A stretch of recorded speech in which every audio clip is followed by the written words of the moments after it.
आज जिन हाउसेस के बारे में हम चर्चा करने जा रहे हैं ये है 11th house and 12th house. आगे चलते हैं, 11th हाउस की बात करते हैं। 11th हाउस, अब यहाँ पे टाइम चेंज हो रही। कौन सी टाइम बनी? 3, 7, 11 की टाइम बनी है, 3, 7, 11 की। कौन सा त्रिकोण होता है? कौन सा पुरुषार्थ आप यहाँ पे करते हैं? काम त्रिकोण है। हमने क्या बताया था? 4 त्रिकोण है ना आपके, 1, 5, 9 वाला जो त्रिकोण है, यानी 1st हाउस, 5th हाउस और 9th हाउस। ये त्रिकोण कौन सा है? धर्म का त्रिकोण है। तो यहाँ पे धर्म से संबंधित चीजें चल रही हैं आपकी, आपके पास्ट लाइफ, प्रेजेंट लाइफ, आपकी फ्यूचर लाइफ, इनसे जुड़ी हुई है। फिर दूसरा त्रिकोण हमने अभी डिस्कस किया था आपके साथ में, ये था अर्थ त्रिकोण। यहाँ पे आप अर्थ प्राप्ति कर रहे हैं, यहाँ पे वो एसेट इकट्ठी कर रहे हैं जो आपने कर्मास के माध्यम से इस जीवन में इकट्ठी करी है। और ना सिर्फ आपने, बल्कि आपके संपूर्ण घर परिवार, आपके कुटुंब ने जो इकट्ठी करी है, वो 2nd हाउस है। ये अर्थ स्थान है, अर्थ प्राप्ति करी है। क्योंकि अगर आपके पास में धर्म की एसेट नहीं है, कर्म की एसेट नहीं है, आपके पास में, आपके पास धन नहीं है इकट्ठा किया हुआ, तो आप जीवन इस धरती पे क्या जिएंगे? नहीं जी सकते। इसके बाद में आता है काम त्रिकोण। जब आपके पास में सब कुछ इकट्ठा हो गया तो काम त्रिकोण, तीसरा पुरुषार्थ है हमारा काम। तो वायु तत्व की राशि आती है। तो तीनों राशियां, मिथुन राशि, तुला राशि, कुंभ राशि, वायु तत्व की राशियां हैं। ये त्रिकोण क्या बताता है? कहते हैं कि अब हम जो है अपनी कामना पूर्ति करेंगे। तो तीसरा घर क्या होता है? इच्छा पूर्ति का घर होता, इच्छा का घर है। और इच्छा पूर्ति कहाँ होगी?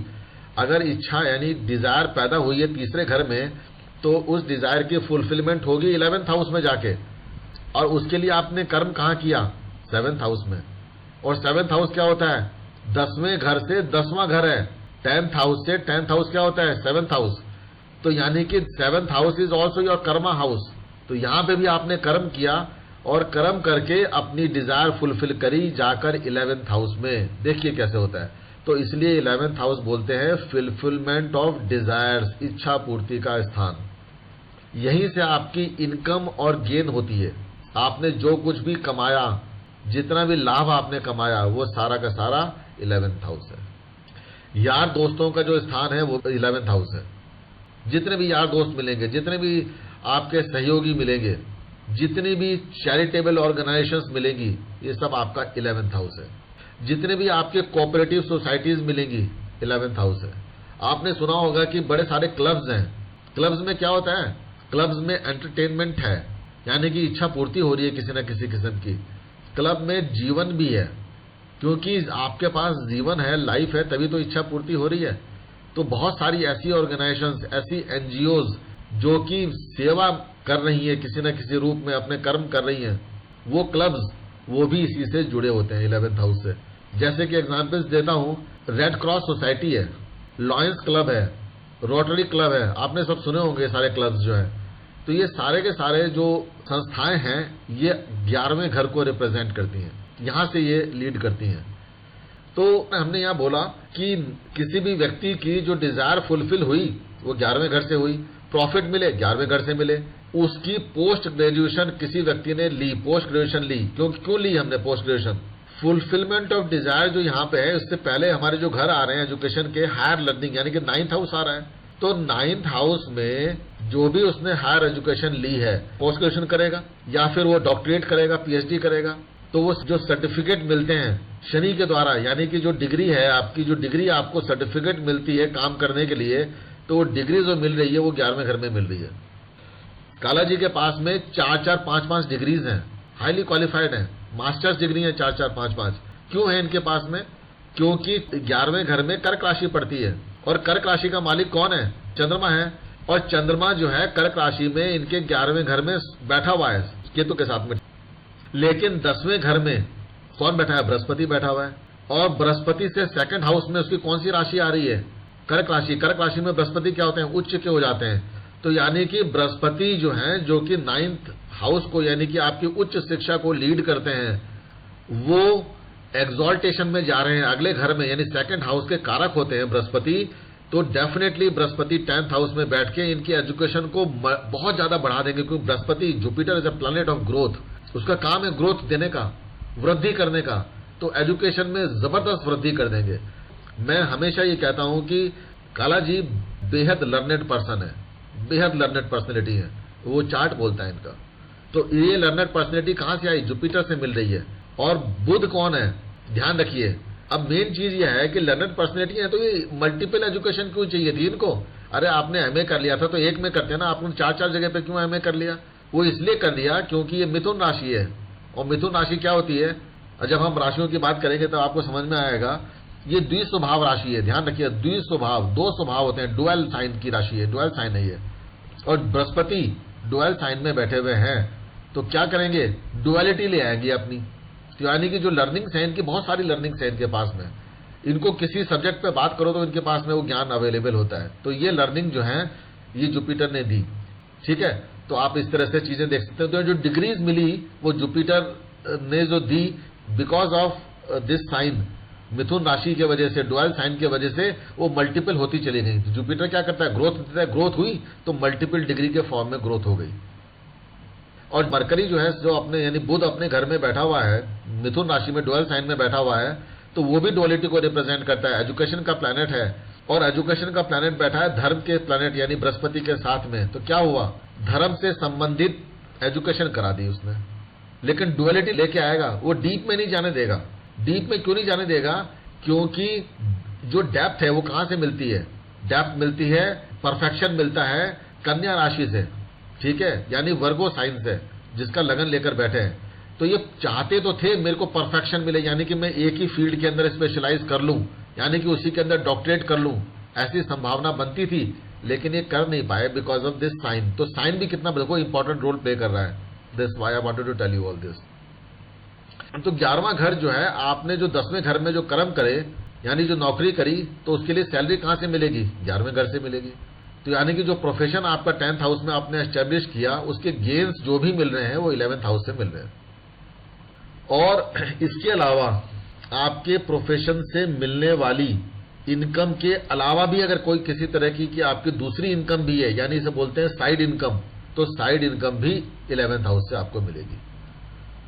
अब देखिए, आपने प्रॉपर्टी के लिए, अपने जमीन जायदाद के लिए कोई लोन लिया, तो लोन का घर कौन सा होता है? लोन लेने का घर कौन सा है? ऑब्वियसली छठा घर लोन लेने का है। तो छठे घर से, छठा घर कौन सा होता है? 6th house from 6th house, that is your 11th house. तो यानी कि माइनस माइनस क्या होते हैं? प्लस। तो इसका मतलब ये हो गया कि जो लोन आपने अपनी प्रॉपर्टी के लिए लिया है, उस लोन का आप रीपेमेंट कर पाएंगे या नहीं कर पाएंगे, उसको बताने वाला घर कौन सा हो गया? आपका 11th हाउस। अगर 11th हाउस अच्छा है तो आपका लोन का रीपेमेंट जरूर हो जाएगा। अगर 11th हाउस में अफ्लिक्शन आ रहा है तो अगर आपने लोन ले लिया और रीपेमेंट फिर आप नहीं कर पाएंगे, उसमें परेशानी आएगी। तो कितनी अच्छी बात बोली है। मान लीजिए अगर मुझे बैंक में बिठा दें और मुझे कहें, कहने का अतुल जी आपको कुछ नहीं करना, आपको असेसमेंट करना है लोन किसी को सैंक्शन करने से पहले कि ये व्यक्ति लोन के लिए एलिजिबल है या नहीं है। हम कहेंगे कि हमको 3 चीजें दे दो, हम बता देंगे कि एलिजिबल है या नहीं है। यानी कि चार्ट देखकर आप किसी व्यक्ति के बारे में बोल सकते हैं कि ये आपको बैंक का पैसा वापस दे देगा या नहीं दे देगा। इतनी पावर है एस्ट्रोलॉजी के अंदर। ये जितनी भी हमारी कम्युनिकेशन होती है, आपने देखा कि गवर्नमेंट जो है जो लेटर लिखती है, गवर्नमेंट के जो नोटिस आते हैं, गवर्नमेंट कौन? 10th house. तो 10th हाउस से, 10th हाउस की जो कम्युनिकेशन है, क्योंकि स्पीच जो है 10th हाउस की, वो कौन से है? 10th हाउस से 2nd house, that is 11th house. तो गवर्नमेंट की जितनी भी कम्युनिकेशंस होंगी, जितने भी लेटर्स इश्यूज होंगे गवर्नमेंट द्वारा, वो कौन से हो गए? 11th house. आपके पास में लीगल नोटिस आया गवर्नमेंट का, लीगल नोटिस कहां से है? लीगलिटी का हाउस कौन सा है? 6th house. और नोटिस का हाउस कौन सा है? 11th house. तो यानी कि 6 और 11 अगर आपके कुंडली में एक्शन में हैं और अच्छे हैं, एक्टिव हैं, तो आपकी इच्छा पूर्ति हो जाएगी, क्योंकि 11th हाउस इच्छा पूर्ति का घर है। तो यानी कि 6-11 हाउसेज एक्टिवेटेड हैं, कॉम्बिनेशन बन रहा है, तो आपके उस लीगल नोटिस के अगेंस्ट में आपके पास में प्रॉपर आंसर होगा और आपको जीत मिल जाएगी। यानी कि आपका कोर्ट कचहरी में मुकदमा चल रहा है, उसमें जीत देखनी है, सक्सेस देखनी है, तो 10-11 को देखिए कि यानी कि 10th हाउस और 11th हाउस दोनों एक्शन में हैं, अगर एक्टिव हैं एक साथ एक समय पे, तो आपकी जीत निश्चित है। या फिर आप 6-11 को देखिए, क्योंकि नोटिस इशू हुआ है छठे घर के द्वारा, लीगल नोटिस है, तो 6-11 का अगर कॉम्बिनेशन बन रहा है तभी भी आपकी जीत निश्चित है। और इन दोनों घरों को निगेट कौन से घर करते हैं? छठे घर को निगेट करता है 5th हाउस और 11th हाउस को निगेट करता है 10th हाउस। यानी कि 5 10 5 10 का कहीं कॉम्बिनेशन आपको देखने को मिल रहा है, और 5 10 के साथ में अगर आपका 8th house and 12th house भी अगर कहीं ना कहीं एक्टिव है या 8th हाउस एक्टिव है, तो निश्चित रूप से आपकी फेलियर भी हो जाएगी। 5 8 और 10 अगर आप पे आ गए, या 5 8 12 अगर आपके हाउसेज एक्टिवेट हो गए, तो क्या हो गया? फेलियर हो गई। 5 8 12 आपको जमीन पर ले आएगा। इसके अलावा 6th हाउस जो लीगल नोटिस आपके पास आया था, छठा घर, 8वां घर और 12वां घर अगर एक साथ एक्टिव हैं, तो 6 8 12 का कॉम्बिनेशन बनेगा, तब आपकी फेलियर हो गई। यानी कि फिर आपकी बर्बादी निश्चित है, सेंटेंस निश्चित है शनि के द्वारा। लेकिन अगर 6 11 6 10 अगर ये कॉम्बिनेशन बनेंगे, हाउसेज एक्टिवेट होंगे प्लैनेट्स के द्वारा, तो जीत आपकी निश्चित है। तो देखिए 11th हाउस किस तरह से फुलफिलमेंट ऑफ डिजायर करा रहा है, कैसे आपके कर्मास को इवॉल्वेट करके आपको रिजल्ट दे रहा है। Saturn is so great planet. Okay, इसलिए जो गवर्नमेंट लेटर है उसके कम्युनिकेशन यानी कि जो लीगल नोटिस आया है उसमें आपकी जीत होगी या नहीं होगी, ये भी 11th हाउस बताता है आपको। आपके जो यंगर सिबलिंग्स हैं that are represented from 3rd house, younger sibling तीसरे घर से बताए जाते हैं, लेकिन जो एल्डर सिबलिंग्स हैं वो आपका 11th हाउस बताएगा। यानी कि आपके राइट में कौन खड़ा है? आपके यंगर सिबलिंग्स, और आपके लेफ्ट में कौन खड़ा है? आपके बड़े भाई बहन, आपके एल्डर सिबलिंग्स। आपके यार दोस्त, प्रोफेशनल एसोसिएट्स जो होते हैं, वो सारे 11th हाउस आपको रिप्रेजेंट करता है। तो 11th हाउस इस तरीके के रिलेशंस को दिखाता है। बॉडी पार्ट की बात करें तो कैप्रिकॉर्न साइन हमने आपको बताया था कि आपके घुटनों को दिखाता है, तो इसके ऊपर भी, कुंभ राशि के ऊपर भी घुटने और नीचे वाला लोअर पार्ट ऑफ नी और उसके नीचे का जो हिस्सा है एंकल तक का, जहां पे आपका एंकल आता है वहां तक का जो हिस्सा है पैर का, वो कुंभ राशि में आता है।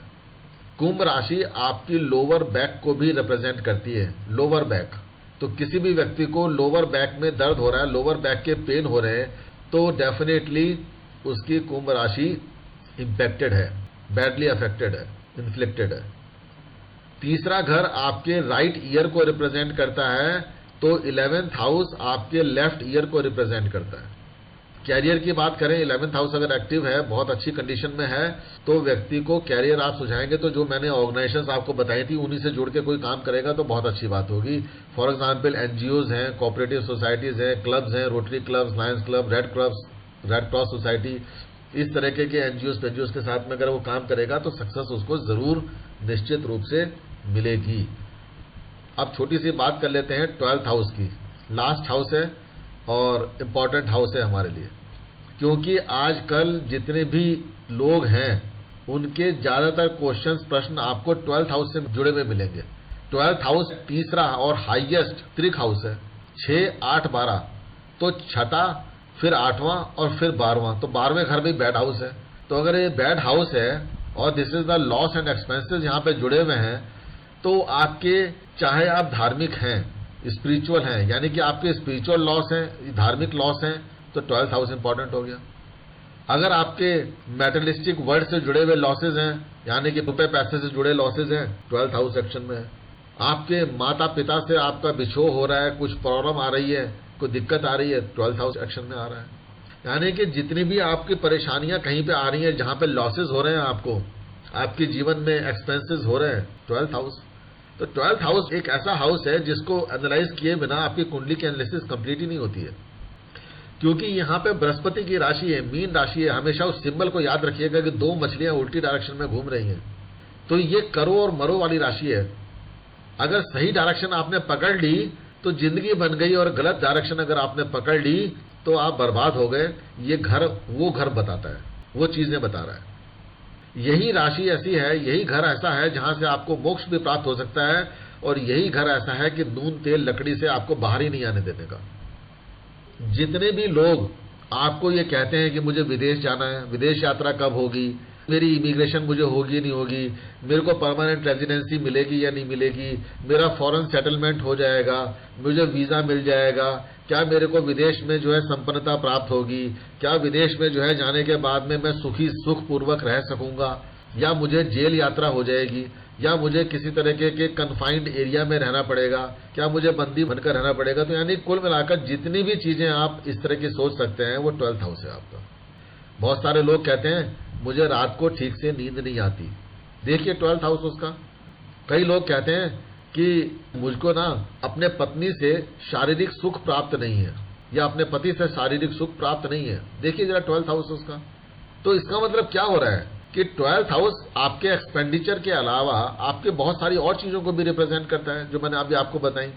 आपकी नींद का स्थान जो सोने का स्थान है, बेडरूम जो है, वो 12th हाउस है।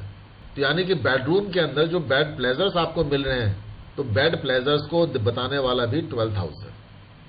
आप जितनी भी जल यात्राएं करते हैं, क्योंकि जल तत्व की राशि है, तो 12वां घर में मीन राशि जल तत्व की राशि है, तो जितनी भी समुद्री यात्राएं होंगी वो सारी की सारी इस 12th हाउस से रिप्रेजेंटेड होती हैं।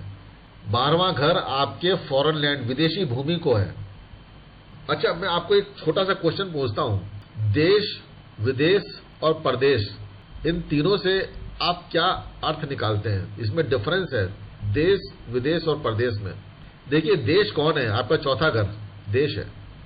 विदेश कौन है? विदेश की जब बात होती है तो फॉरेन ट्रेवल आ जाता है, 9th हाउस होता है, तो 9th हाउस आपको विदेश को दिखाता है। और जो 12th हाउस है वो आपके परदेश को दिखाता है, पराया देश, इस परदेश। तो कहने का मतलब यह है कि 9th हाउस जो आपके विदेश को दिखाता है, जहां पे आप कुछ समझते हैं तो वहां पे आप देखते हैं आपका धर्म क्या है, जहां पे जाने के बाद धर्म का परिवर्तन हो जाए वो विदेश है। और चौथे घर में जो है आपका देश है, यानी कि जिस देश में, जिस जगह पे आप रह रहे हैं, वहां पे जो तरीके की भाषा बोली जा रही है, जो आपके कल्चर है, वो आपका 4th हाउस है। और 9th हाउस जो है आपके फॉरेन ट्रैवल को दिखाता है, धर्म को दिखाता है। तो 9th हाउस आपके धर्म को दिखाता है, और 9th हाउस से 12th हाउस यानी कि 8th हाउस आपके विदेश को दिखाता है। विदेश यानी कि ऐसा जहां पे धर्म का परिवर्तन हो रहा है, यानी कि नुकसान हो रहा है आपके 9th हाउस के धर्म का, यानी आपके स्वयं के धर्म का नुकसान हो रहा है। यानी कि आपको ऐसे लोग मिल रहे हैं जो आपके किसी दूसरे धर्म के बारे में बता रहे हैं। अब वो धर्म दूसरा भी हो सकता है, वो धर्म आपका स्वयं का भी हो सकता है, लेकिन 8th हाउस में आप कुछ ऐसा स्पेशल सीख रहे हैं, वहां पे गुरु की जरूरत पड़ती है, इसलिए 9th हाउस गुरु का घर बोला गया है। तो कुछ चीज देखने के लिए गुरु की जरूरत पड़ती है। तो जब आप विदेश में जाते हैं, मैं तो कभी मान लीजिए चेन्नई नहीं गया या कलकत्ता नहीं गया, तो अगर मैं कलकत्ता जाऊंगा तो मुझे एक ऐसा इंटरप्रेटर चाहिए होगा जो मुझे बंगाली भाषा बताए, क्योंकि मैं पहली बार जा रहा हूं। और कोई वहां पे मुझे होंगे जो वहां के लोकल कल्चर के बारे में बताएंगे, कोई वहां के जो है खान पान और रहन सहन के बारे में बताएंगे। किसी बंगाली से मेरी मीटिंग हो रही है तो वो मुझे पहले बताएंगे कि देखो आप इनसे मिल रहे हो तो आपको ऐसा करना चाहिए, इस तरह का बिहेवियर करना चाहिए। तो ये विदेश है। लेकिन जब परदेश में जाते हैं तो धर्म और संस्कृति सब कुछ बदल जाता है।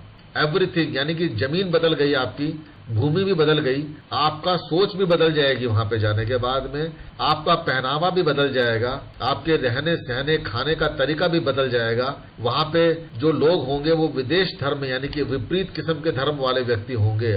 तो ये परदेश का है। तो जब भी हम फॉरेन सेटलमेंट की बात करते हैं तो 9th एंड 12th हाउस को देखना जरूरी हो जाता है। एक्सपेंसेस की बात करते हैं, लॉसेस की बात करते हैं, जेल यात्राओं की बात करते हैं, कन्फाइनमेंट की बात करते हैं, कौन सा है?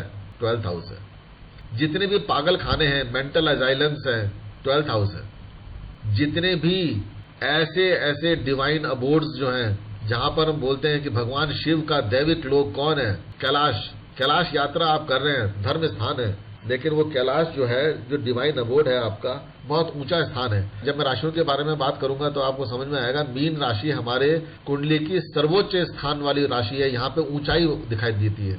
तो जहां कहीं भी मीन राशि बैठेगी वहां पे आपके जीवन में बहुत ऊंचाइयां देखने को मिलेगी। You will be on the extreme height. तो कैलाश पर्वत क्या है? बहुत ऊंचाई पे है, तो यहाँ पे हाइट है। और वो कौन है? डिवाइन अबोर्ड है भगवान शिव का। तो शिव लोक की हम बात करते हैं तो शिव लोक सबसे ऊंचा ब्रह्मरंध्र में स्थान है उसका। तो जब मैंने आपको चक्रास की बात करी थी, तो जो क्राउन चक्र है वो सबसे ऊंचा चक्र है, तो डिवाइन अबोर्ड है। तो दैट इज 12th हाउस, इसलिए मोक्ष स्थान है ये। तो 12वां घर से मोक्ष प्राप्त हो रहा है आपको। ये आपका आइसोलेटेड प्लेस है, जहां पे जीवन का कुछ नहीं है।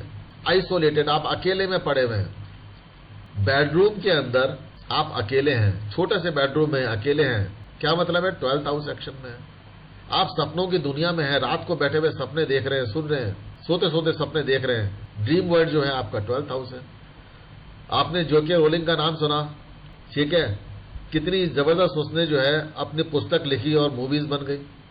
कहाँ से आया उसको वो सारी चीजें जो है, कहाँ से ख्याल आया उसको जो है, वो ड्रीम वर्ड है उसका। तो जितने फिक्शन वाले जो नॉवेल्स लिखे जाते हैं, फिक्शन जितनी भी चीजें फिक्शन से रिलेटेड है, वो सारा का सारा 12th हाउस है। कोई व्यक्ति सुसाइड करता है, किसी की आप सुसाइड के बारे में प्रेडिक्शन कर रहे हैं, 12th हाउस को देखिए। 12th हाउस आपका हॉस्पिटल है, तो जितने भी हॉस्पिटल में जाएगा बंदा या नहीं जाएगा, तो 12th हाउस देखिए। आपकी जितनी भी मेंटल टेंशन्स हैं, वो 12th हाउस है। मेंटल टेंशन से मुक्ति मिलेगी या नहीं मिलेगी, वो भी आप 12th हाउस से देखेंगे। विदेश में जीवन कैसा होगा आपका, 12th हाउस देखिए। कहीं आपको विदेश में जाने के बाद में, यानी कि वहां की गवर्नमेंट आपको पनिश करेगी या सर आंखों पर बिठाएगी, ये भी आपको 12th हाउस बताएगा। बहुत सारे लोग जो है धर्म परिवर्तन कर लेते हैं अपना, तो धर्म का परिवर्तन होगा या नहीं होगा, वो भी 12th हाउस बताता है। बहुत सारे लोग जीवन में बहुत अकेलापन फील करते हैं, लोनलीनेस फील करते हैं, 12th हाउस। किसी भी जगह से अगर आपकी एग्जिट हो रही है, किसी भी काम से एग्जिट हो रही है, किसी भी प्रकार की एग्जिट हो रही है, दैट इज 12th हाउस। आप अपने घर को छोड़ के जा रहे हैं, आप अपने घर को बेच रहे हैं, 12th हाउस है। यहां तक कि प्रॉपर्टी को खरीदने के लिए भी 12th हाउस एक्टिव होता है। क्यों? क्योंकि आप कहोगे भैया मैं तो अपना घर खरीद रहा था, तो मेरी फुलफिलमेंट ऑफ डिजायर हुई, तो 11th हाउस एक्शन में आया। ठीक है, चौथा घर एक्शन है क्योंकि प्रॉपर्टी है, तो 4-11 के साथ साथ जब 12th हाउस एक्शन में आएगा तभी आप प्रॉपर्टी खरीद सकेंगे, क्योंकि 12th हाउस आपके एक्सपेंसेस को दिखाता है। जब तक आप प्रॉपर्टी को खरीदने के लिए पैसा नहीं खर्च करोगे तो कैसे प्रॉपर्टी हो जाएगी आपकी। और 12th हाउस दिखाता है एग्जिट को। जब आप घर के अंदर आएंगे तो कहीं ना कहीं से तो आएंगे ना, अपना कोई ना कोई तो घर छोड़ के आएंगे, अपने अबोर्ड को छोड़कर आएंगे, तो एग्जिट दिखाता है किसी न किसी जगह से, तो 12th हाउस एक्शन में होता है। 12th हाउस एक्सपेंस का हाउस है, तो गरीबी को भी दिखाता है। सेकंड हाउस आपकी वेल्थ को दिखाता है, तो 12th हाउस यानी लेफ्ट हैंड के ऊपर आपकी गरीबी है, दाएं हाथ के ऊपर आपकी समृद्धि है और बाएं हाथ पर आपकी गरीबी है। आज मैंने कितनी बड़ी बात बोली है, इसको हमेशा लाइफ में ध्यान में रख लीजिएगा और आपका जीवन बहुत आसान होगा। प्रीति जी, आपके लिए तो बहुत ही ज्यादा जरूरी है मेरा ये बात सुनना ध्यान से। ये है कि जब भी कभी इंटरव्यू देने के लिए जाइए आप, या कभी भी बॉस के साथ में मन मर्जी का आपने कुछ भी प्राप्त करना है, जो आप चाहती है बॉस के साथ में, अगर आपको वो डिसीजन अपने फेवर में लेना है, मेक श्योर आप उसके राइट हैंड पर बैठे हुए। अगर आप उस व्यक्ति के राइट हैंड पर बैठे हुए हैं तो आपकी वेल्थ एक्यूमुलेट हो जाएगी। अगर आप उसके लेफ्ट हैंड पे बैठे हुए हैं तो वो मीटिंग फेल हो जाएगी, आपके अगेंस्ट में डिसीजन आएगा, वो हाउस ऑफ लॉसेज है। So always in a meeting अगर आपको अपने फेवर में डिसीजन चाहिए, मेक श्योर कि डिसीजन मेकर के आप राइट हैंड पर बैठे हुए हों। अगर आपने ये जीवन का नियम बना लिया तो सफलता आपके कदम चूमेगी, ये निश्चित है। और आमने सामने अगर आप बैठी हुई हैं तो कन्फ्रंटेशन हो जाएगा, झगड़े हो जाएगा। सो इसीलिए अब होता क्या है कि इंटरव्यू के समय में तो आमने सामने ही बैठते हैं ना, तो थोड़ा सा चेयर को उस व्यक्ति के दाहिनी तरफ को खिसका लीजिए, अपनी चेयर बिल्कुल डायरेक्ट 100% 180 डिग्री अपोजिट मत बैठिएगा, ऐसा कर लीजिएगा। लोनलीनेस की मैंने बात करी, आपका 12th हाउस है। देखिए, एक अनजान जगह पर आपकी जीवन कितना सुंदर तरीके से बीतेगा, तो 12वें घर को देखिए। आप लेबोरेटरीज में कुछ ना कुछ एक्सपेरिमेंट कर रहे हैं, तो एक्सपेरिमेंट मैंने आपको बताया था कि रिसर्च एंड डेवलपमेंट का हाउस है 8th, हिडन स्थान है। तो 12th हाउस भी क्या देगा, क्यों 4th हाउस हिडन हाउस है। तो ये जो है, जो तीनों हाउसेज हैं जल तत्व के हैं, 4, 8, 12 जल तत्व की राशियां हैं। ये यहाँ पे बहुत ज्यादा क्रिएटिविटी है। 12वें घर में आपका लेबोरेटरी में परीक्षण हो रहा है, तो यहाँ पे आपको चीजें सक्सेसफुल होंगी या नहीं होंगी वो आपको 12th हाउस बताएगा। आप कोई लेबोरेटरी के अंदर टेस्ट कर रहे हैं, कुछ एक्सपेरिमेंट कर रहे हैं, 8th हाउस का जो रिजल्ट मिलने वाला है वो आपको 12th हाउस की कंडीशन बताएगी। जीवन में जितने भी अप्स एंड डाउन्स आते हैं वो 8वें घर के साथ में 12वें घर के मिल जाने की वजह से होते हैं। अगर लाइफ में अप्स एंड डाउन्स आ रहे हैं तो 12th हाउस को जरूर देखिएगा।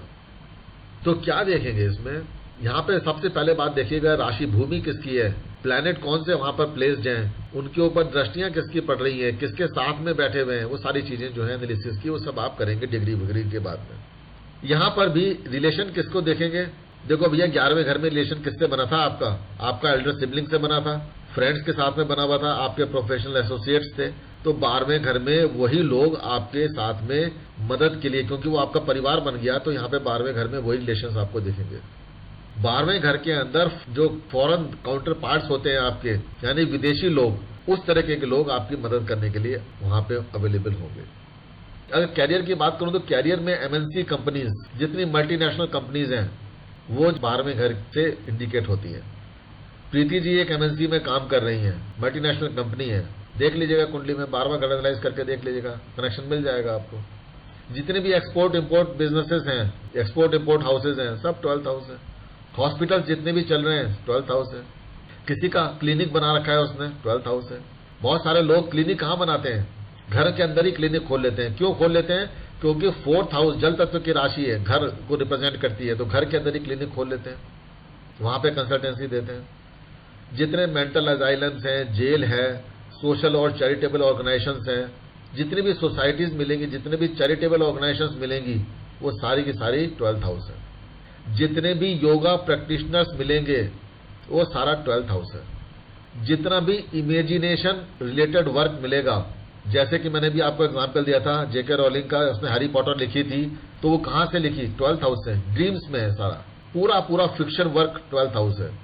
आज हम एस्ट्रोलॉजी की बात कर रहे हैं, स्पिरिचुअलिटी की बात कर रहे हैं, डेथ रिलेटेड सब्जेक्ट्स की हम बात कर रहे हैं, तो कहीं ना कहीं तो 12th हाउस का भी एक्शन होगा ना कोई तो रोल उसका भी वही प्ले कर रहा होगा ना, क्योंकि जुपिटर के साइन है, बृहस्पति का ज्ञान है ये। तो एस्ट्रोलॉजी और स्पिरिचुअलिटी जैसे death related subject, ND, near death experiences जो होते हैं, वहां पर भी 12th house important role play करता है।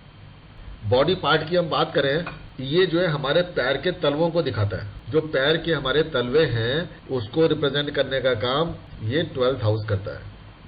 और अगर हम बात करें मेल और फीमेल में थोड़ा अंतर करें, तो थोड़ा डिफरेंस यहाँ पे आता है। सबसे पहली बात देखिए, अगर हम किसी पुरुष की बात कर रहे हैं, तो पुरुष वाले केस में ये उसके राइट फीट को, यानी जो पैर का जो तलवा है, वो राइट लेग का तलवा रिप्रेजेंट करेगा। लेकिन अगर वो फीमेल है, तो लेफ्ट फीट को रिप्रेजेंट करता है। आपने कई बार देखा होगा कि किसी व्यक्ति का बायां पैर कट गया, एक्सीडेंट में डैमेज हो गया, जिसमें उसकी फीट नहीं रही, एंकल से नीचे से एम्प्यूटेट करना पड़ा, तो ऑब्वियसली 12th हाउस के अंदर आपको एफ्लिक्शन देखने को मिलेगा। और लेफ्ट होगा तो फीमेल के केस में मिलेगा, और अगर मेल होगा वो व्यक्ति, तो राइट फीट में प्रॉब्लम दिखेगी, अगर ये 12th हाउस खराब है, डैमेज्ड है। तो मेल के केस में ये आपकी लेफ्ट आई को रिप्रेजेंट करता है, और सेकंड हाउस मेल के केस में राइट आई को रिप्रेजेंट करता है। लेकिन अगर कोई फीमेल है, तो फीमेल के केस में 12th हाउस उस फीमेल की राइट आई को रिप्रेजेंट करेगा, और सेकंड हाउस उसकी लेफ्ट आई को रिप्रेजेंट करेगा। ये ध्यान में रखिएगा बॉडी पार्ट को लेकर।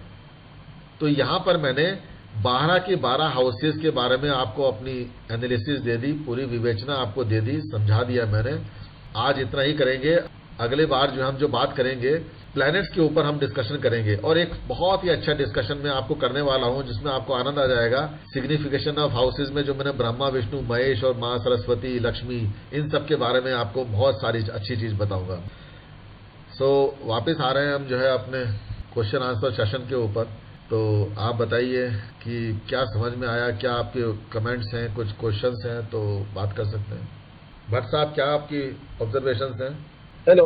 हाँ जी, बताइए भट्ट साहब, सुन रहे हैं। जो आपने बताया वही सुन रहे थे, तो अलग से तो कुछ भी ऑब्जर्वेशन है नहीं। अच्छा, नहीं, अरे ऑब्जर्वेशन अलग से नहीं कर रहा हूं मैं, जो आपने सुना है उसी की ऑब्जर्वेशन पूछ रहा हूं आपकी। जब आप मुझे 2 घंटे सुन रहे थे, तो मैं आपसे आपकी वो ऑब्जर्वेशन जानना चाहता हूं, आपकी वो असेसमेंट जानना चाहता हूं कि आपके क्या समझ में आया, आपने की क्या लर्निंग है, क्या आप उसमें सही और गलत में डिफ्रेंशिएट कर पा रहे हैं, या कुछ और कहना चाहते हैं तो आप कह सकते हैं ना। यही तो पॉइंट है।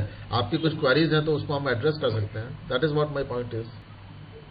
नहीं सर, जो आप कह रहे हैं मैं तो उसी को ध्यान से सुन रहा हूँ। मेरी अभी कुछ ऐसी अलग से कुछ ऑब्जर्वेशन है नहीं अलग से। चलिए ठीक है, okay, no problem, thank you. Mukesh Kala ji, आपकी कुछ ऑब्जर्वेशंस, कुछ कमेंट्स हो, आप बताइए क्या कहना चाहते हैं आप। चलिए, काला जी की आवाज नहीं आ रही, काला जी फिर आप म्यूट कर लीजिए। हैं प्रीति जी, आप बताइए, आप कुछ कहना चाहेंगे क्या? जी, मुझे ये समझना था कि जो हमारी काल पुरुष की कुंडली है या जो भी हाउसेस हैं, 1 to 8 are supposed to be about karma and life and materialistic, and 9 to 12 वो जो spirituality की हाउसेस हैं या going towards मोक्ष।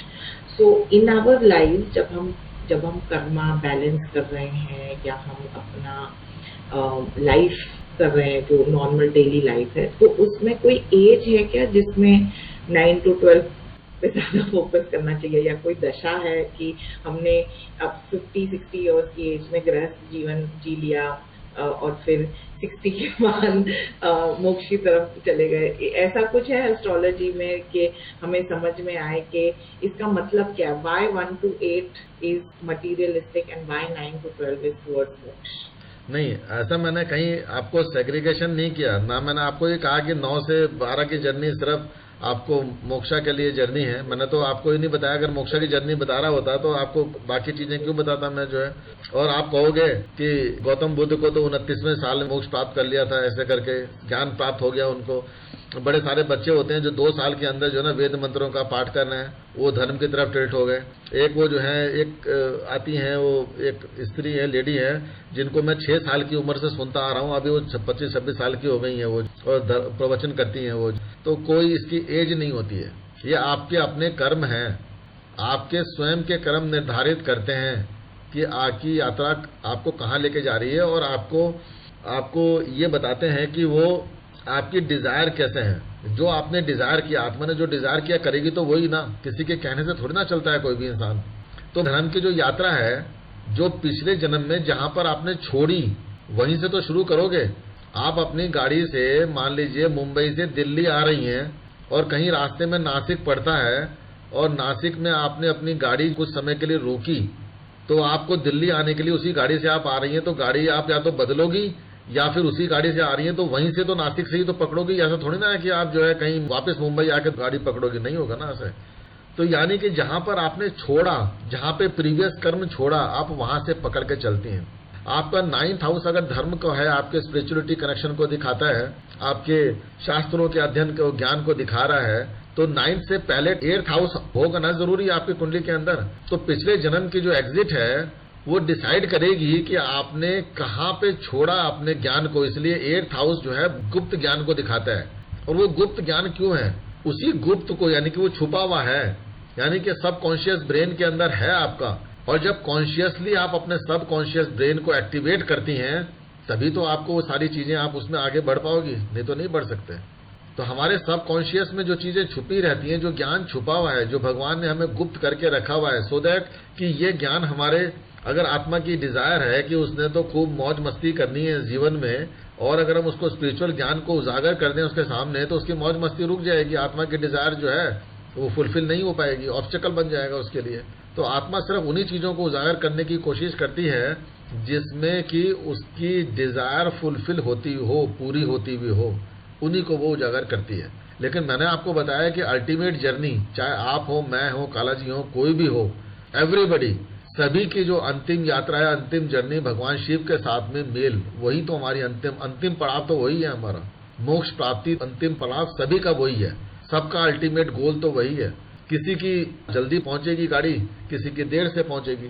अगर दिल्ली तक जो है आने वाली अगर 25 फ्लाइट है, 25 फ्लाइट अगर चल रही हैं, तो हर फ्लाइट अपने अपने समय पे चलेगी। कोई गाड़ी से आ रहा है, कोई पैदल आ रहा है, तो उसके पहुंचने का समय अलग अलग होगा। पहुंचना तो सबको वहीं पे है। तो इसलिए आपकी यात्रा कब शुरू होगी, कब नहीं होगी, इसका सबसे बड़ा डिसीजन तो आप ही को देना है। कोई एज इसमें निर्धारित नहीं होती है। लेकिन हम इतना कहते हैं कि जो हायर एजुकेशन है, दैट इज 9th हाउस। तो हायर एजुकेशन कोई भी व्यक्ति कितने समय में पूरा करता है? बृहस्पति की मैच्योरिटी एज होती है 16 साल, 16 ईयर में पीटर की मैच्योरिटी एज है। तो 16 साल के बाद में 17वें साल में 99% केसेस में आप देखोगे कि व्यक्ति जो है ग्रेजुएशन के लिए एंट्री लेता है। और शायद गवर्नमेंट ऑफ इंडिया ने भी जो ग्रेजुएशन के लिए जो मिनिमम एज निर्धारित करी है वो भी 17 साल के करीब करी है। तो 17th ईयर के एज में आप हायर लर्निंग करते हैं।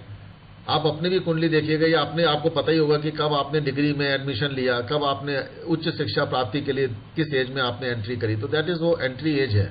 अब आपकी एंट्री एज अगर स्पिरिचुअल लाइफ की तरफ आत्मा आपको ले जाना चाहती है तो उस समय आप स्पिरिचुअल ज्ञान प्राप्त करेंगे।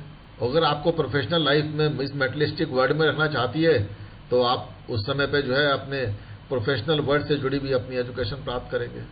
पहले जमाने में जिस समय गुरुकुल चलते थे तो गुरुकुल में शिक्षा दी जाती थी, तो उच्च शिक्षा प्राप्ति का स्थान था वो भी यही था, यानी यही एज ग्रुप में दी जाती थी शिक्षा।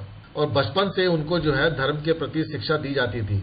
उस समय तो ये नहीं होता था कि भैया तुझे रोटी कमानी है, रोजी रोटी कमानी है और तुझे मजे करने हैं जीवन में, तो इसलिए तू जो है अभी डिग्री ले ले इंजीनियरिंग की, डिग्री ले ले डॉक्टर की। नहीं, दीज एक्चुअली हमारे लाइफ में आगे चल के ये प्रोफेशन बन गए और उन्हीं प्रोफेशन को हम डिलीवर कर रहे हैं आज की तारीख में। हमने सोचा कि हमारे जिंदा रहने के लिए यही प्रोफेशन इंपॉर्टेंट है। ऐसा नहीं है। आपके जिंदा रहने के लिए ये प्रोफेशन इंपॉर्टेंट नहीं है, आपके लग्जरी लाइफ को जीने के लिए ये प्रोफेशन इंपॉर्टेंट है। तो कलयुग में व्यक्ति लग्जरी की तरफ ज्यादा टिल्ट हो गया है, इसी वजह से उसके कष्ट भी बढ़ रहे हैं, क्योंकि उसके कर्मास जो है डिफरेंट डिफरेंट डायरेक्शन में चलने लग जाते हैं, तो इसलिए तकलीफ है। इंसान को जिंदा रहने के लिए और अपने जीवन को चलाते रहने के लिए 9 से 12 की जरूरत नहीं है। वो तो 8वें घर तक काम खत्म हो गया उसका। वो तो जिंदा रहने का प्रोविजन भगवान ने करके दिया है। जो आत्मा इस धरती पे इनकारनेशन लेके आई है, आपके लिए रोजी रोटी और रहने की व्यवस्था करके आई है। इतना पुण्य कर्म हर एक ने किया हुआ है, लेकिन कुछ एक एक्सेप्शंस ऐसे भी हैं जिनके पास न सर छुपाने की जगह है, न छत है, जिनके पास न पहनने के लिए वस्त्र है, न खाने के लिए रोटी है। ऐसे व्यक्ति निश्चित रूप से बहुत पाप कर्म करके बैठे हैं। भगवान ने कहा, कहने लगे चिंता मत कर, तेरे लिए छत की व्यवस्था मैंने करी, खुला आकाश तेरा छत है। मदर नेचर तुझे जो है जिंदा रखने के लिए जो भी प्रकृति में उपलब्ध है उसे तू खा सकता है, उसके लिए हम तेरे से कोई चार्जेस नहीं लेंगे। लेकिन अगर तू इस भौतिक जगत में सोसाइटी में जाकर जिंदा रहना चाहता है तो वहां चार्जेस तुझे देने पड़ेंगे, उसके लिए तुझे कर्म करना पड़ेगा, मेहनत करनी पड़ेगी। तो ये चीजें जो है आपको ये देखने के लिए मिलेंगी। तो लाइफ को जीने के लिए, जिंदा रहने के लिए जितना आपको अर्थ चाहिए, वो अर्थ कलयुग में, क्योंकि कलयुग में आने से पहले हमारे ही पूर्वजों ने त्रेता युग देखा, द्वापर देखा, उससे पहले सतयुग भी देखा, अब कलयुग में हम पहुंचे हैं। तो कलयुग में यहां तक जर्नी होते होते हमारे पास में इतने कर्म तो हैं ही है, इतनी फिक्स डिपॉजिट तो हमारे पास में है कि इंसान रोटी खा लेता है। तो जितना भी हम कर्म कर रहे हैं, नौकरी ढूंढ रहे हैं, जितने भी आज सब लोग कर रहे हैं, तो वो सब क्या है, अपने लग्जरी के लिए कर रहे हैं। जितने भी राजनेताओं में झगड़े हो रहे हैं, जितनी विपक्षी पार्टियां चिल्ला रही हैं, क्यों चिल्ला रही हैं? सत्ता में आने के लिए, पावर के लिए, नेम के लिए, फेम के लिए, पोजीशन के लिए और मौज मस्ती के लिए। कोई देश के लिए, राज धर्म के लिए नहीं कोई आना चाहता। सेम चीज अप्लाई होती है किसी व्यक्ति के लिए भी। वो अपने जिंदा रहने के लिए, अपने कपड़े के लिए, अपने पहनने के लिए नहीं आ रहा। तो अब आप कौन सा कर्म कर रहे हैं, या आपके आत्मा के और आपके सबकॉन्शियस ब्रेन में जो डिजायर्स छुपी हुई हैं उसके ऊपर डिसाइड करता है। अब लेकिन आपके सवाल बहुत अच्छा था, उसको थोड़ा लॉजिकल आंसर देता हूं। लॉजिकल मतलब एस्ट्रोलॉजिकली। एस्ट्रोलॉजिकली मैंने आपको बताया था कल कि 8th house is the house of transformation. जीवन में जितने भी ट्रांसफॉर्मेशन आएंगे वो 8वें घर के बिना आ नहीं सकते। आप एक बड़ी मेटेरियलिस्टिक लाइफ जी रही हैं, अगर स्पिरिचुअल लाइफ में आपका इंक्लिनेशन ऐड ऑन होगा तो 8th हाउस के बिना नहीं हो सकता। और चलती हुई गाड़ी को रोकने का काम करता है 12th हाउस, तो 12वां घर भी आपने देखना पड़ेगा। इसके अलावा जो मोक्ष त्रिकोण है, यानी कि आपको जो छुपे हुए ज्ञान की तरफ लेके जाता है, तो 4th हाउस ऑल्सो आपका इंपॉर्टेंट हो जाता है। तो चौथे घर के ऊपर भी आपको नजर डालनी पड़ेगी। तो 4, 8, 12 आपके अगर एक्शन में आएंगे तो यहां पे आपको समझ में आएगा कि हाँ, शायद मोक्ष की तरफ, यानी कि स्पिरिचुअल ज्ञान की तरफ, धर्म की तरफ हमारा टिल्ट हो रहा है। लेकिन आपको वो धर्म प्राप्त होगा, मोक्ष की तरफ आप आगे बढ़ोगे, स्पिरिचुअल ज्ञान आप प्राप्त करोगे, तो कौन सा घर देखेंगे? 9th हाउस पे नजर मारेंगे। फुलफिल होगी डिजायर या नहीं होगी? 11th हाउस को देखेंगे। उसके लिए आप डिजायर को फुलफिल करने के लिए जो कर्म करेंगे वो 10वें घर में करेंगे, और जो दूसरों लोगों को जो सर्विस देंगे वो 6ठे घर में करेंगे। तो जब आप ये करेंगे तो आपकी स्टोरी लाइन तैयार हो जाएगी। जब इन घरों को आप देखेंगे तो स्टोरी लाइन तैयार हो गई, फिर आपको पता लग गया कि आगे की जर्नी और कैसे होने वाली है। यस प्रीति जी, बोलिए। क्या किसी के हॉरोस्कोप में just on the basis of houses you can tell if somebody is going to be more spiritually inclined early on? जैसे आपने एग्जांपल दिया कि एक बच्ची है जो 6 साल की उम्र, बिल्कुल होगी ना। आपको मैंने कल भी बताया था 100% होगी। मैंने आपको बोला कि जन्म से ही कोई व्यक्ति अगर है तो जन्म कहां पे हुआ है उसका? 1st हाउस में हुआ है ना। और 8th हाउस मैंने बोला ट्रांसफॉर्मेशन का। तो अगर जन्म ही ट्रांसफॉर्मेशन के लिए हुआ, यानी कि आपकी लाइफ का ट्रांसफॉर्मेशन आपके बर्थ के साथ ही स्टार्ट हो गया, तो सबसे पहले देखेगा कि 8वां घर ही तो इम्पैक्ट होगा वहां पे। 9th हाउस आपके धर्म को दिखाता है, स्पिरिचुअल ज्ञान को दिखाता है, वहां पे इम्पैक्ट दिखेगा। चौथा घर जो आपके माँ के गर्भ को दिखाता है, जब आप गर्भ के अंदर थे तो वहां पे जो भी आपने ज्ञान प्राप्त किया और प्रीवियस लाइफ में जो आपने किया, तो वो चौथा घर आपका प्रथम स्थान है जहां पे आपकी यात्रा शुरू हुई, और 8वां घर में आपका ट्रांसफॉर्मेशन हो रहा है इस लाइफ में, और वो यात्रा फुलफिल होगी, जाके कंप्लीट होगी आपके 12th हाउस में जाके। और उस यात्रा के लिए जो ज्ञान आपको मैंने बताया कि आपको 9th हाउस से पता लगेगा ना, तो यस, किसी भी व्यक्ति के जन्म से होगा, बाद में होगा, कब होगा, यहाँ पे सबसे पहले ट्रिगर पॉइंट जो होगा वो 8वें घर को देखिए, 8th हाउस को ट्रिगर पॉइंट होगा। आपको मैंने स्टार्टिंग में बताया था कोर्स की कि आप सब लोगों की कुंडली में 8वां घर एक्शन में है, मैंने प्रूव करके दिया था, आपको दिखाया था ना, समझाया था। और आज अब मेरे मुंह से ये जो बातें सुन रहे हैं ये भी स्पिरिचुअल टॉक्स हैं। तो कहीं ना कहीं आप लोगों की कुंडली के अंदर 8वां घर एक्शन में आ गया, नहीं आ गया, तो कहीं ना कहीं लाइफ को आपको डिफरेंट वे में ट्रांसफॉर्म तो कर ही रहा है ना ये आपको। Thank you. चलिए, और कुछ कमेंट्स आपके आज के लेक्चर पे कुछ समझ में आया या कुछ आप कहना चाहती हैं इस पे? हाँ, डेफिनेटली ये जो हाउसेस का एक्सप्लेनेशन है, इसमें तो सम चीजें जो नॉर्मल चीजें हैं वो तो पता है, पर जो अनयूजुअल चीजें हैं, जैसे आपने बोला कि आप जब इंटरव्यू पे जाएंगे किसी के राइट साइड में बैठिए, तो वो तो ऑब्वियसली कहीं पे मिलेगा नहीं, कहीं समझ में नहीं आएगा कि आप क्यों बोल रहे हैं ऐसा। तो ये सब मेरे लिए I think at the end of the day value addition है, क्योंकि कहीं ना कहीं आपने वो कंपैरिजन किया है कि right side is the next house, right, and left side is that same house. तो अगर वो 12th का सिग्निफिकेशन लॉस है तो उसको कैसे काउंटर एक्ट करना है, तो ये सारी चीजें बड़ी इंटरेस्टिंग है, क्योंकि ये सारी चीजें प्रीति जी, हमारे जो शास्त्र है ना वो बहुत स्ट्रांग है, और उनको डिकोड करके समझना यही अपने आप में कॉम्प्लेक्स जॉब है, इसलिए हम लोग पीछे रह जाते हैं। हमारे धर्म और हमारे शास्त्र इतने जबरदस्त पावरफुल हैं, छोटी छोटी चीजें अगर आप पकड़ के चलते हैं तो आपको समझ में आएगा। आप स्त्री हैं, मान लीजिए अगर आप मैरिड होती और आपके पतिदेव कोई पूजा कर रहे होते, तो पूजा में जब तक उसकी पत्नी उसके दाहिने हाथ में नहीं बैठेगी तब तक उसकी पूजा कंप्लीट नहीं हो सकती। तो माँ को बहुत बड़ा स्थान दिया गया है, स्त्री को प्रकृति की नेचर को बोला गया है, यानी कि पत्नी को बायां स्थान, वाम अंग प्राप्त है, बायां स्थान प्राप्त है उसको बैठने के लिए। लेकिन पूजा कराने के लिए, धर्म यानी धर्म की यात्रा करने के लिए, धर्म से फल प्राप्त करने के लिए कहाँ बिठाते हैं? उसके दाहिने हाथ में बिठाते हैं। तो मैंने आपको कहा कि दाहिना अंग जो है हमारा राइट हैंड बहुत बहुत इंपॉर्टेंट रोल प्ले करता है, वो आपको जीत और सफलता की तरफ बहुत जल्दी लेके जाता है। तो हमने आज आपको छोटा सा एक टिप दे दिया, तो इस टिप को फॉलो कीजिए, अपने लाइफ को अच्छा बनाइए, और क्या। चलिए, आज का लेक्चर यहीं पर पॉज करते हैं। Thank you. Okay, have a nice day. Thank you. Bye bye. जय श्री राम। नमस्कार। जय श्री राम।